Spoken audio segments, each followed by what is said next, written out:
SETI, The Journey, The Search for Extraterrestrial Intelligence, Book 2 in the SETI Trilogy, written by author Frederick Fishman.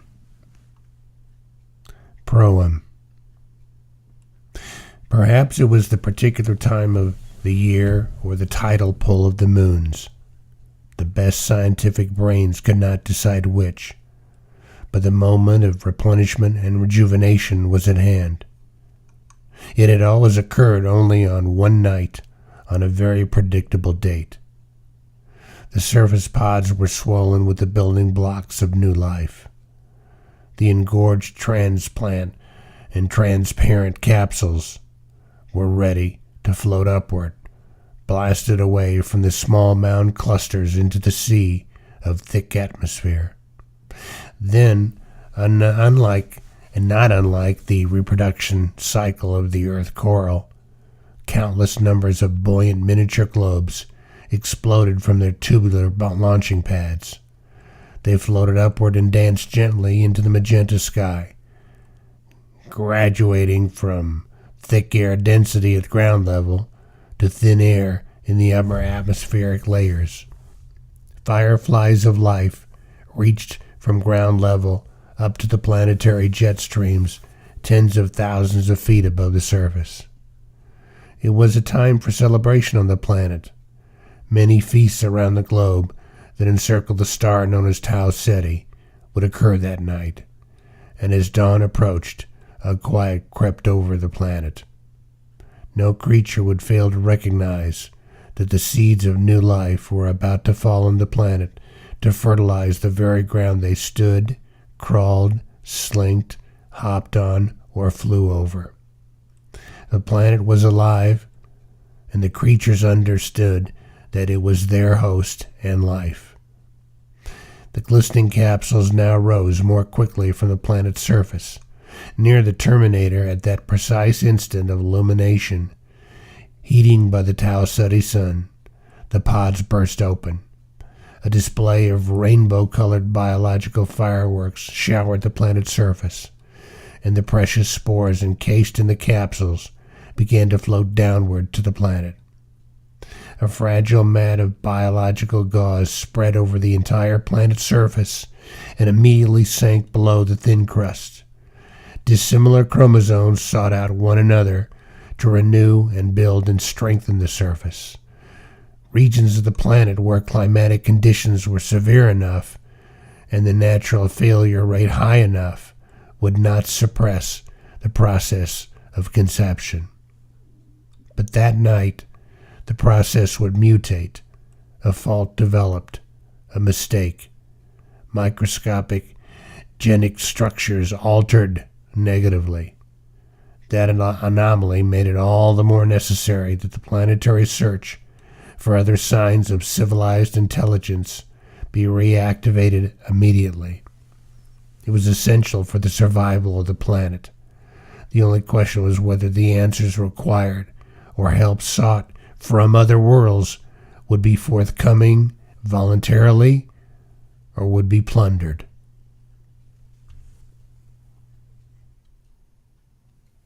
Chapter 1. Sam Alexander often went to the New England Aquarium just to think. It was his escape valve. There, the pressures of daily life as a new student at Harvard and running his own small software company would evaporate amongst the colorful and graceful creatures of that confined underwater world. He took a deep breath of chilly autumn air and watched the steam shoot out of his mouth as he picked up a brisk pace along Waterfront Park. Boston was quiet early on a Saturday morning. The skyline behind him was edged sharp against the royal blue sky. An unusual dusting of dry snow covered the sidewalks on this December the 3rd. He almost slipped on an ice patch as he stepped off the curb onto the side street that led past the Long Wharf Hotel and towards the entrance of one of the country's most famous aquariums. Sam shivered and tried to shake off a cold blast of air that hit him as it blew across Boston Harbor. Sam was a California native and never got used to the cold. The cold and dark winters were different and interesting, but not particularly enjoyable, especially for long periods of time. To be able to journey up to snow-covered Big Bear Lake, overlooking the Los Angeles basin, and play in the snow, roll, slide, and generally act silly in wind-driven snow piles was tolerable. Sam knew that within 30 or 45 minutes he would be at a lower elevation in Los Angeles heading towards Escondido, where it would be warm once again. Those thoughts flashed through and away as Sam concentrated on the entrance to the contemporary aquarium building. He pulled open the heavy glass doors and was immediately hit with a warm blast of humid and pungent air. The sounds of squawking and squeaking penguins echoed and reverberated off the concrete walls. The frigid and sterile winter outside contrasted sharply with the wet and alive world inside. Sam stood inside the vestibule as he removed his gloves and stuffed them into his vest pocket of his down parka. He gazed upward at the towering central tank. He looked around the cavernous aquarium structure at the grottos and viewing platforms, and heard the echoing shriek of an excited child as she got her first look at a clownfish or moray eel or menacing shark forever circling the main tank. Sam smiled and took a deep breath of heavy air. He was back in his quiet, synthetic ocean world, where he could muse on the beautiful and alien creatures of the sea, integrating his thoughts, considering problems and their solutions. Sam's contemplative solitary routine would then continue to Fan Pier, Charleston, Old Ironsides, shopping at Filene's basement, and maybe ending the day at some small Italian restaurant in the North End. Sam reached into his pocket and pulled out a crumpled $10 bill. The young girl behind the ticket counter mechanically reached for the bill without looking up. $7, please, she said coolly. Thank you, Sam replied as he grabbed his change. But as he did, she looked up and was mesmerized by Sam's penetrating green eyes. He stared directly at her. He had learned over the last several years that he could use his eyes to his advantage. Girls usually responded with a second look, though he had once been slapped from a lengthy stare. He tried to tear away the 3 $1 bills the girl was holding. She didn't let go. He smiled and stared. Thank you, he said, a bit more firmly. He jerked the money from her grip. You're welcome, she said softly. Sam strolled past the counter and directly toward the penguin tray. He stopped only a moment to watch the ungainly birds waddle from side to side, stopping only to squawk and preen their coal-black feathers. Sam was amazed how differently they looked in the water as they glided and flew through the murky green pool with grace in comparison to their on-land awkwardness. Sam marveled how such beautifully designed creatures, such as rockhopper penguins with their flash-up stiff yellow feathers shooting out from their heads, could instantly seem out of place once they crossed the boundary from the water world to the air world. As Sam continued up the ramp encircling the dominating central tank, his attention alternated between the large, giant ocean tank on his right to the special, smaller exhibits on his left. He pressed his face close to the large viewing windows on the tank and stared upward toward the top. Various levels of the central tank revealed creatures staking out their travel routes for their own species. Those groups cleaved to their own kind, nudging each other occasionally just to make sure a close relative was nearby. The sharks, of course, appeared to swim alone. He was nearly at the top of the tank. Sam stared down to the bottom of the tank, then back up to the shimmering lights filtering through the top layer of that tank. He was amazed how many different species of sea creatures could swim in seemingly relative harmony in such a confined area. Creatures of all types, from large groupers to moray eels, the spine-covered balloonfish, sea turtles, and the silent stalker sharks, passed and swam in harmony with each other in an endless parade. Around and around they swam, above the simulated ocean floor and reefs.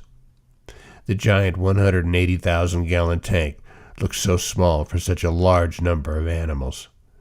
It was a miracle, Sam thought, how they didn't eat each other alive. Sam leaned closer to the several-inch thick glass. All these creatures, hey, are you dumb or smart? Where else in the universe do you live? Sam half whispered, half spoke. He self-consciously looked around. He usually did not talk to himself so loudly. He thought he saw someone nearby, only for a fleeting moment. Sam sighed and turned his attention to the tank again. He leaned still closer to the 3 3/4-inch glass. It was probably the shadow of a passing shark he saw. And then, within inches of his nose, a great white shark passed directly in front of the glass and rolled his black, lifeless eyes at Sam. The great hunter flipped his powerful tail and moved away. Sam jumped back and snorted, trying to regain composure and slow down the sudden racing of his heart. "Damn," Sam said quietly. He moved back to the cold wall of the giant tank. He was tranquilized again by the monotonous dance of sea creatures in constant motion around the center reef. He was jolted out of his reverie. Sam swung his head quickly to the right. He felt eyes on him again.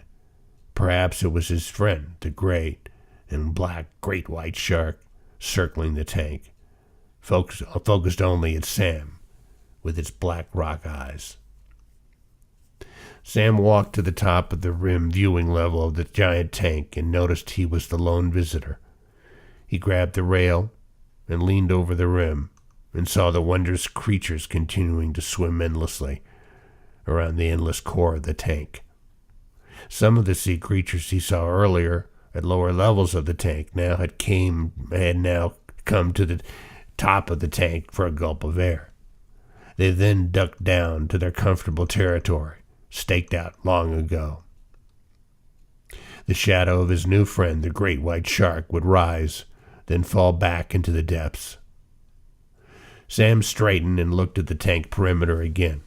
He was about to pull away and leave when he saw the oval form of a large sea turtle begin to surface. It breached the water line and gulped air. As if with intelligence and purpose, it first looked at Sam, then at an aquarium diver suddenly surfacing from the depth. From the ancillary signage information on the aquarium walls, Sam knew that the amphibian swimming close to the diver must have been Myrtle the turtle, the 500-pound and 30-year-old long-time resident of the aquarium. As the turtle swam near the diver, it refused a huge piece of lettuce the diver had retrieved from a food bag hanging from his equipment belt. Instead, it nudged the diver several times with its large head. Myrtle swam in a circle with his large flippers and patted the diver on the back. The turtle then nudged the diver's hand. The diver understood, and Sam was just beginning to understand. The diver began to gently stroke the giant beast's head. The turtle stiffened, then relaxed, mesmerized by the touch of the warm hand gently petting its head. Sam realized this was not part of some aquatic park training skill he was witnessing. It was a general need for love, a human touch of love and kindness. The large amphibian, whose lineage stretched farther back than any human being, only wanted a warm caress. Maybe this scene lasted 30 seconds, maybe a minute, maybe longer. Sam was not sure. The sounds of the air blowers and gurgling water suspended time in that magic moment. Sam did not move. He just watched as the gentle scene played out before his eyes. Sam suddenly was reawakened. Like a shot, he stood straight up. The same eyes that were on him before were on him again. He felt the strong presence of another intelligent being staring at him like he had never felt before. It was threatening, dangerous, omnipotent. Was his mind and body being stripped and probed? While the diver continued to pet the turtle, Sam looked directly across the opposite side of the tank. In the cold fluorescent light, he saw a man, perhaps in his 30s, leaning over the edge of the tank. The man was not looking at the turtle. He was focused on Sam. He was riveted on Sam. He continued his intense stare. Time and sound suspended. Sam tried to concentrate through a dull haze. What was the man wearing? A black jumpsuit, not unlike a military flying suit. Sam stared back. What a strange form of dress. Was he military? The man then turned his attention to the diver and Myrtle. Sam continued to look at the man. The man had intense features. Sam thought. Slick black hair, square jaw, cobalt blue eyes. Sam wanted no more of this. He looked down at Myrtle as she quickly pulled away from the diver and suddenly sank into the water. Sam looked again, and the man dressed in a black flight suit was gone. Sam wheeled around and looked at the entrance ramp behind him. He took 5 quick steps toward the sloping walkway, and for only a brief second he saw the man's figure, then a shadow far below. He was walking briskly toward the exit. Sam involuntarily shuddered. What the hell was all that about? He whispered.